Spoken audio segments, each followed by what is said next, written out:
All right, so look, I hear this all the time from sellers. They say, well, let's just price it high and we can just drop the price later. And I completely understand why they say that, but it usually backfires in the end. Yo, what's up everybody? My name's Taylor. I am your go-to local real estate agent here in Northeast Arkansas. Now look, before I get into this video, don't hate me for these truth bombs I'm gonna drop on you today. I'm just spitting facts. If you don't like it, look, you can take your videos somewhere else. Nah, I'm just kidding. I'm not trying to be mean. No, but for real, look, I don't know you, you don't know me. So therefore, hopefully I can communicate truthfully where I'm not being biased and you think we're just some cheeky salespeople trying to trick you and sabotage your equity in your home. All right, sorry about that. Here's the point we're trying to make. We want to bring real solutions to your problems in today's market. And how we do that is we have to have hard conversations. And what I've found in my real estate career is so many realtors, so many people in general are just not willing to have hard conversations with people. And the biggest and most successful things that have ever happened in my life have always come from the hard things. So without further ado, let's get into this video. So a couple points that I want to talk about whenever it comes to this seller psychology on let's just overprice the property and see what happens. I think if you're a realtor watching this, I guarantee you've ran into this before, or perhaps if you own a home, you've probably thought the same thing. And look, I'm going to be honest with you.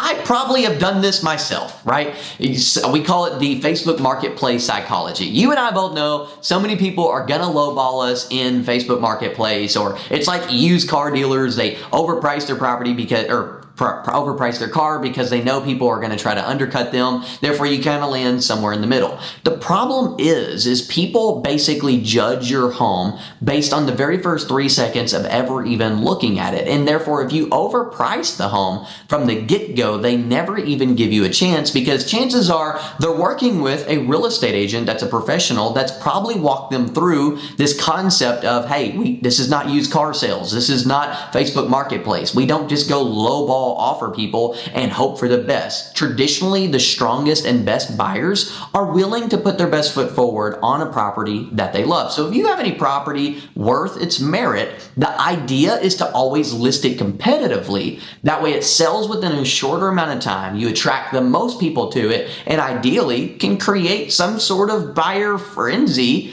all for the same property that could be overpriced, not getting any interest. I've seen this time and time again. Somebody listed with the realtor that told them the highest price possible, and they go on the market and 6 months later, not one showing, not one buyer interested. And then they call someone like me and say, Taylor, I need to get the home sold. I tell them, well, buddy, you're overpriced by like $70,000. We drop the price, and within the first week it sells, and they think that I either shot them in the foot or they love me to death. And usually it's one of those two factors, because people have a hard time balancing the two acts of what my property is worth on paper and what my home will sell for in today's market. And I'm going to be honest, it's tricky sometimes, and it puts a lot of weight on realtors' shoulders, but that's why working with a professional matters so much. People always say to me, well, we can always just come down later, but the problem is people are judging it within the first 3 minutes of looking at the property. Therefore, or it's just not even in their search bracket in general. And so you may have to drop your price later on, but now you have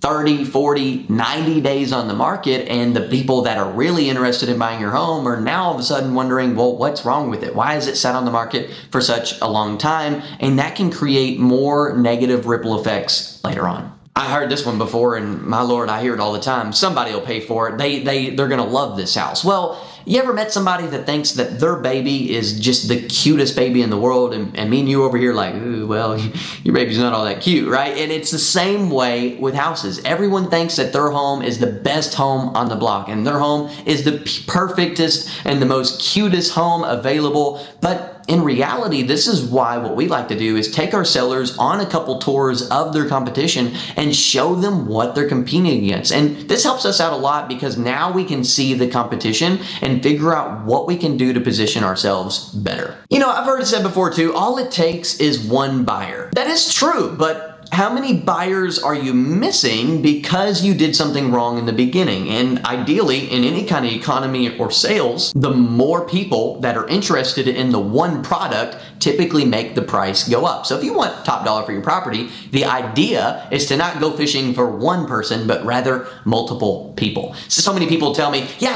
I'd sell my house if you brought me a buyer, but I would rather bring you like 10 buyers rather than just one. And so many sellers are like, yeah, well, if you can just bring a buyer, I might sell it, whatever. But they might be missing out on the fact that the more buyers they can attract, the more money they can make. Here's the hidden cost of overpricing your home. It's the timing that it takes to get it sold, the mortgage and interest payments that you're going to be paying for the next 6 months, and the maintenance cost, and just the stress in general. Is it really worth it trying to get another 10 to 15,000 and then inevitably dropping it a negative 10 to 15,000 on what you could have listed it for months ago?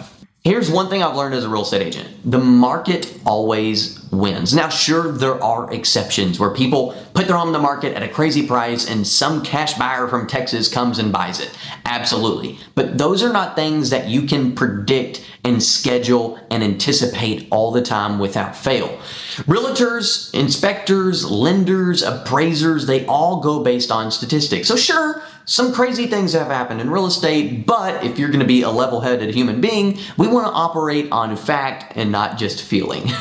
I want to share just a quick story with you. See this house right here? This house right here was owned by a seller of mine. I went in and he was a for sale by owner. He was trying to sell his house on his own, and I went in to try to earn his business, and he asked me what I thought his home should sell for. And I told him a value that was quite different than what he was expecting. And I stood firm in that because I knew the numbers. Well, unfortunately, the next realtor that ended up meeting with him did not have the same conviction that I did, and went in and overpromised and told him that he could sell it for way more than what I did. And what happened is they went on the market, 6 months go by, not one phone call, not one text, not one showing, and of course, no offers. Well, somehow the realtor gets him to sign another 6-month agreement with him, and the same thing happened. Then he went to another realtor that told him just a little bit cheaper of a price, and I do not even think out of my memory that they even got another showing at that point. And finally, a year and a half later, the seller calls me and he says, Talon,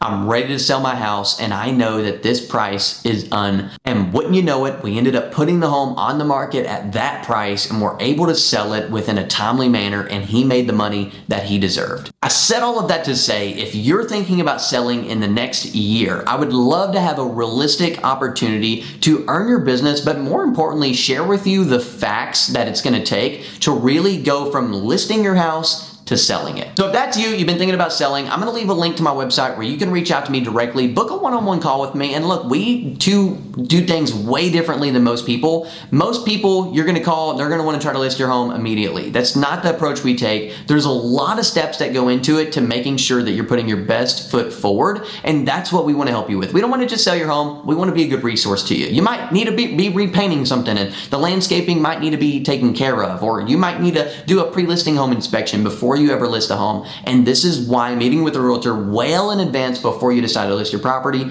is so much value. So if that's you, hope you will reach out to me. I'd love to have an opportunity to earn your business. Again, if you like this video, leave a like, comment something that you learned, and subscribe for more videos like this.